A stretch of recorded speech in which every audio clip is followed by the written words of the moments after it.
The following program presents principles designed to promote good health and is not intended to take the place of personalized professional care.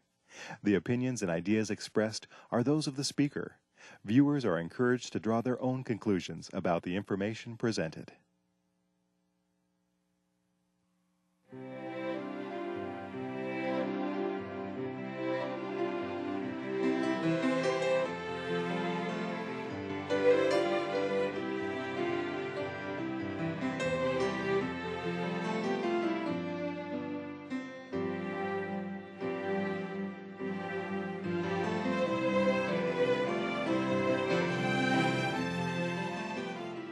Hello and welcome to Health for a Lifetime.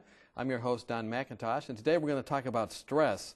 Joining us is Dr. Skip McCarty. He's written a new seminar called Stress Beyond Coping, and this is a fascinating seminar. I've really appreciated reading through it and preparing with you for this. I've noticed something that really gripped my attention, though, and that was that stress pyramid. Tell us a little bit about that.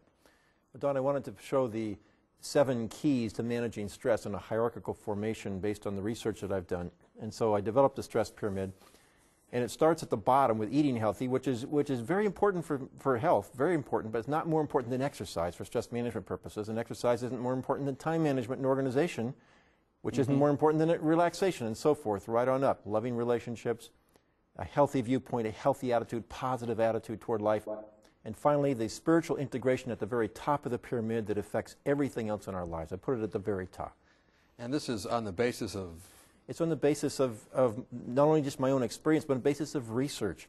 Dr. Dale Matthews at the University of Georgetown, also with the National Institute for Healthcare Research, has the National Institute for Healthcare Research has researched over 200 or 300 now scientific research programs based on the relationship of spirituality and religious involvement and health, and has found a 10-to-1 correlation of positive to negative results. It's just overwhelming. I noticed in the material that you gave me to prepare for today that you were the opening speaker for the 11th International Congress on Stress in Hawaii. And was it related to this? Is this what you talked about? It was, Don. I'll tell you this story. Back in 1998, when we were involved, our church at Andrews University was involved in Net 98. I'd had a practice for several years during a major evangelistic campaign, reading through the book of Acts.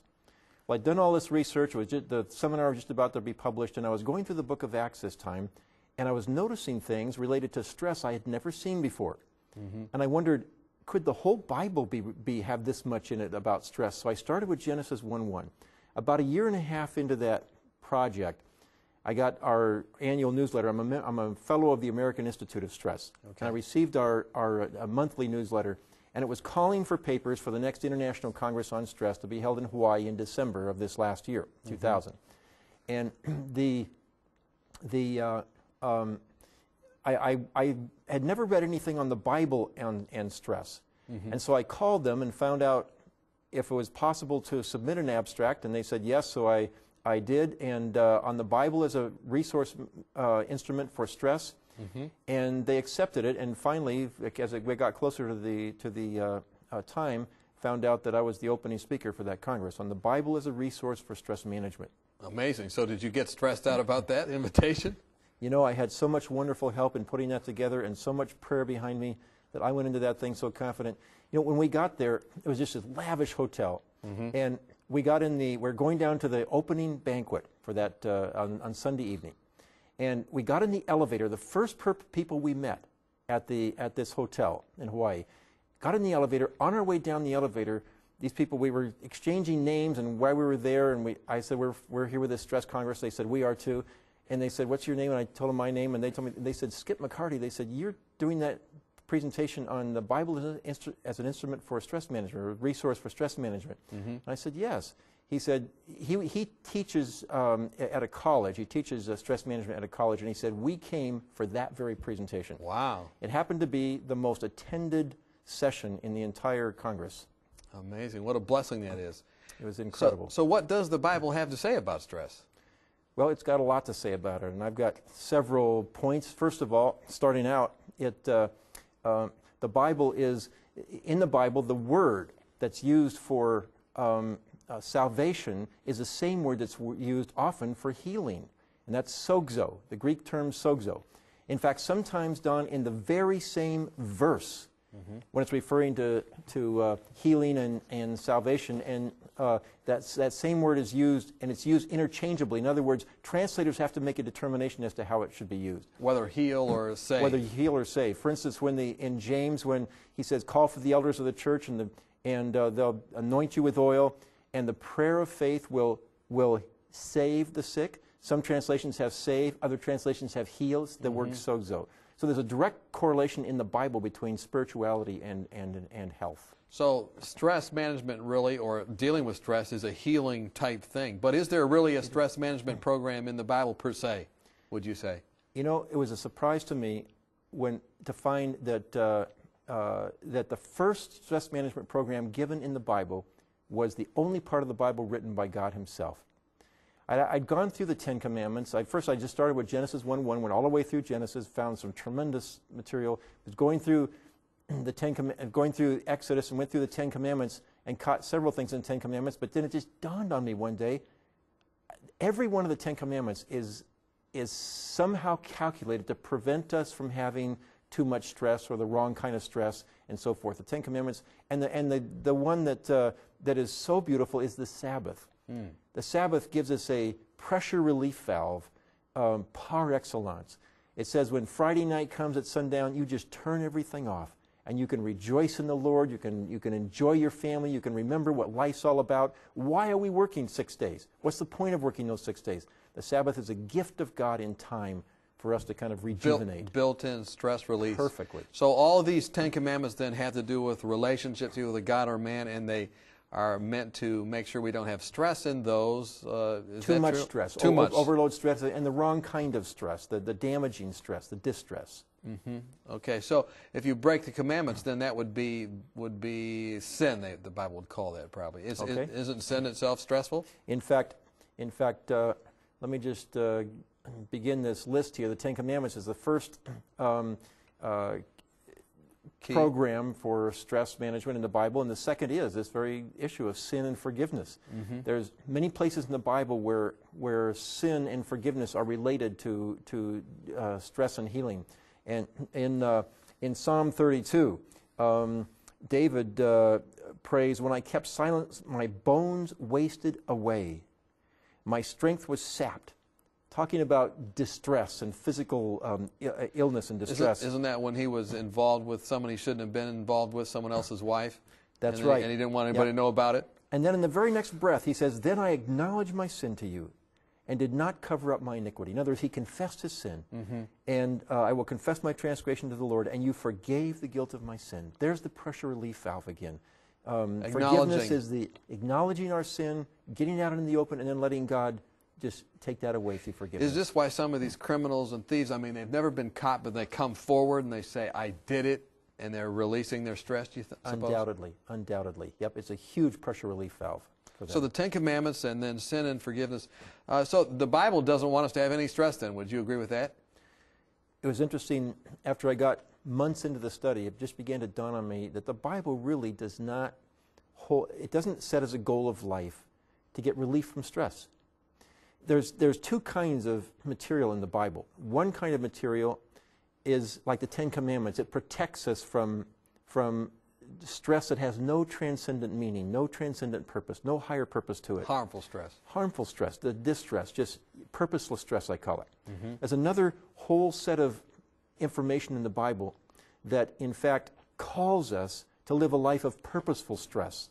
It calls us to sacrificially give of ourselves for other people, give of our time, give of our money to help other people. It calls us to live by certain values, even though living by those values may cause persecution, even martyrdom in some cases. And there's many evidences in the Bible that God's honor guards, so to speak, are people who are persecuted for standing up for what was right. So Christ himself, when he came to this world, that wasn't really a stress reduction program for him. That's right. It was for us. Life is not about simply stress reduction. It's about committing ourselves to the values that make the stress that we do have the transcendent stress that really counts for something from the biblical perspective. Something purposeful or meaningful. Exactly. What about bad things, the stressful things that happen to us in life? Does the Bible address that? You know, why bad things happen to good people, or that's kind of the phrase? That is one of the beautiful components of stress management in the Bible. It ascribes meaning to the trials that people have when they're attempting to live for God. In fact, it'll ascribe meaning to all kinds of trials. I love the story that Rick Rice tells about this sculpturer who has this block of marble.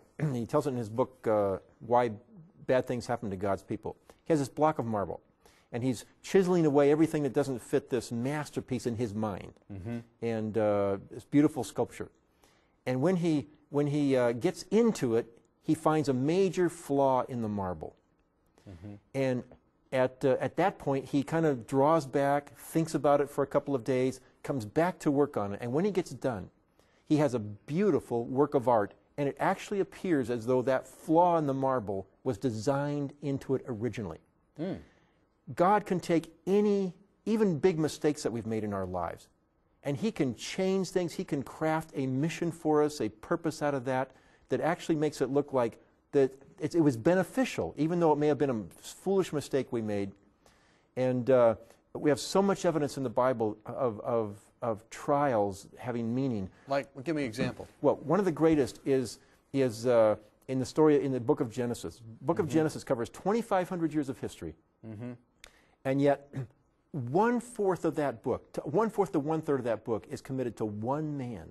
It's the story of Joseph. Joseph. Joseph is the stress management par excellence. He had some real stress, didn't he? Absolutely. He was committed to his values no matter how far he went down. Living by his values got him into more trouble. It created more stress for him. He stayed by his values, and at the end of the book, it's incredible when his brothers who had sold him into slavery, he meets his brothers, and he tells them he's forgiven them. And not to be distressed. He actually uses that terminology in the Bible. Don't be distressed, in the New International Version anyway, because God meant this for good. And when their father dies, they come back again and they beg him, please don't now take vengeance on us, because they think he's just doing it for Dad's sake. And he says that he begins to weep because he realizes that they never did really accept his forgiveness to start with. But then he says this to them. He says, don't be afraid. Am I in the place of God? You intended to harm me, but God intended it for good, to accomplish what is now being done, the saving of many lives. Wow. It's the Romans 8:28 principle that all things can work together for good to those who put their trust in God. It is so awesome. So He can use the crack in the marble to make a beautiful masterpiece of your life. Don, in 1979, I went through a very, very traumatic divorce. I thought I was going to die during that period of time. And out of that whole trauma, I thought my life was over. My career was over. Everything was over. Out of that, this seminar, this stress seminar, and the research that I've been doing on stress was born. And now it has been a blessing to thousands of people. So what's the one man say? Scars can become stars, and they really seem like cliches, but it really is a truth when you start to understand what the Bible has to say about stress. Powerfully. And this was probably well received there at the conference as well. It was the most well-attended session of the Congress. It was the first session, but never had more people than that first session. There was a tremendous response from people. We've been talking with Dr. Skip McCarty. We've been talking about stress. Maybe in your life you've been experiencing some of the stressors that we've talked about at the beginning of this program. You're going to want to join us when we come back and continue to talk about what the Bible has to say about stress. Have you found yourself wishing that you could shed a few pounds? Have you been on a diet for most of your life, but not found anything that will really keep the weight off? If you've answered yes to any of these questions, then we have a solution for you that works. Dr. Hans Deal and Dr. Eileen Ludington have written a marvelous booklet called Reversing Obesity Naturally, and we'd like to send it to you free of charge. Here's a medically sound approach successfully used by thousands who were able to eat more and lose weight permanently without feeling guilty or hungry through lifestyle medicine. Dr. Deal and Dr. Ludington have been featured on 3ABN, and in this booklet, they present a sensible approach to eating, nutrition, and lifestyle changes that can help you prevent heart disease, diabetes, and even cancer. Call or write today for your free copy of Reversing Obesity Naturally and you could be on your way to a healthier, happier you. It's absolutely free of charge, so call or write today. Welcome back. We've been talking with Dr. Skip McCarty about stress, and we've talked about the Bible and stress today. It has real things to say about stress, and we're happy that you can share those insights you've gained over the last 20 years. And really, I've been really blessed by the seminar, Stress Beyond Coping. I hope it is available, and I'm sure that it is available for people to get a hold of. We were talking about these different stressors and how the Bible relates to them. We talked about the first stress program in the Bible, that being the 10 Commandments, avoiding those things which are harmful, and then having purposeful stress. But I notice here you have something about peace. Can we have peace? That's right, Don. That's the next one on the list is the Bible promises peace in the midst of stress. In other words, never guarantees we won't have stress. In fact, it guarantees you will have stress. Paul said that it's through many tribulations we must enter the kingdom of God. So maybe if you're not a Christian, maybe you can live a stress-free life. I don't know. I doubt it, because there's no peace, Isaiah said, to the wicked. But for sure, if you're a Christian, you're going to have some stress and distress even. And yet, you can have peace in the midst of that stress. The Bible promises peace, perfect peace, whose mind is stayed upon Him. And I had a medical student who came to me a few months ago he'd been living with somebody. He wasn't a Christian, been living with somebody for a period of time, and then that person moved out on him, and he just went to pieces. He had to take time off of medical school. In fact, he was in rotations by then, and his brother brought him to talk to me because I would do some work with stress. And he talked to me for a couple of hours, and then he'd had a religious background as a child, but I gave him a copy of the Bible. We talked a little bit about some of the issues involved in what he was going through. I gave him a copy of the Bible and asked him to begin to read in the book of Matthew. He came back a couple of weeks later and had been reading. He read already 20-some chapters in the book of Matthew, and he said, nothing has done for me. Nothing has done for me what that has. He says, he was still struggling, but he said, that has brought a deeper peace than anything I've ever known. Do you find that just reading the Scriptures brings peace? You know what, Don? I am absolutely convinced now, after the research I've done on the Bible as a resource for stress management, starting with the book of Genesis and just working through verse by verse. I don't care where somebody starts reading anymore. It doesn't matter. They're going to find something to help them with stress. It's everywhere. It's in the book of Leviticus. Just everywhere. Just reading. Just read the Bible. You're going to get help. And that's what this man was doing. You know, the Apostle Paul, talking about peace in the midst of stress, the Apostle Paul was persecuted over and over and over. He was flogged. We know how awful flogging was. He was stoned. He was caned. He was shipwrecked. All those things happened, and yet listen to what he wrote. Listen to what he wrote here in the book of Philippians. He said, I have learned to be content, whatever the circumstances. I know what it is to be in need. I know what it is to have plenty. I've learned the secret of being content in any and every situation, whether well-fed or hungry, whether living in plenty or in want. I can do everything through Him who gives me strength. Peace. He found that peace. He found it. Doesn't matter what you do or don't do. Or what's happening to you. Yeah. It's not dependent on what's happening to you. You know, I've often thought about Paul. You know, what if he hadn't gotten all these problems? He wouldn't have had time to write these things. You know, and so through his stress, we have the keys for success, you could say. Yeah. Amazing. Okay, besides peace then, we've looked at several different things. You teach that social relationships are important as well. Talk about that a bit. Well, the Bible teaches that. The Bible has always brought believers into communities. In Israel, it was the Old Testament. And even when somebody who wasn't a Jew was converted to the God of the Bible, they were to become part of that community, part of the community of faith. In the New Testament, it's the church. And listen to how the book of Acts, in Acts chapter 2, describes the church and what a supporting group it was. By the way, a lot of research today, an amazing amount of research today showing that social relationships are one of the greatest benefits and supports for stress. Listen to this. All the believers were together and had everything in common. This is from Acts chapter 2. Selling their possessions and goods, they gave to anyone as he had need. Talk about a community. If you had stress, people were there for you. They helped you. The Apostle Paul said that the church is like a body. If one member suffers, the whole body suffers with it. It's like the human body. I injure my finger, my body marshals to save my finger and heal my finger. It's like that in a community. I've experienced that for myself. Do you think the churches today, by and large, have that? They offer that kind of support. Have you ever experienced it? Well, not to the same degree. We don't offer that support to the same degree that early Christians did. Mm-hmm. We don't sell everything we have, and everybody, if they have anything, we don't do that.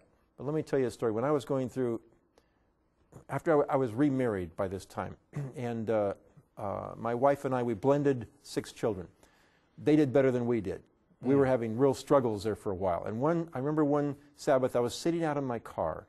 It was up at the St. Joseph Church there near Andrews. I was half-time pastor at Andrews, half-time pastor at St. Joe, so that Andrews, our university church there, could have a missionary community.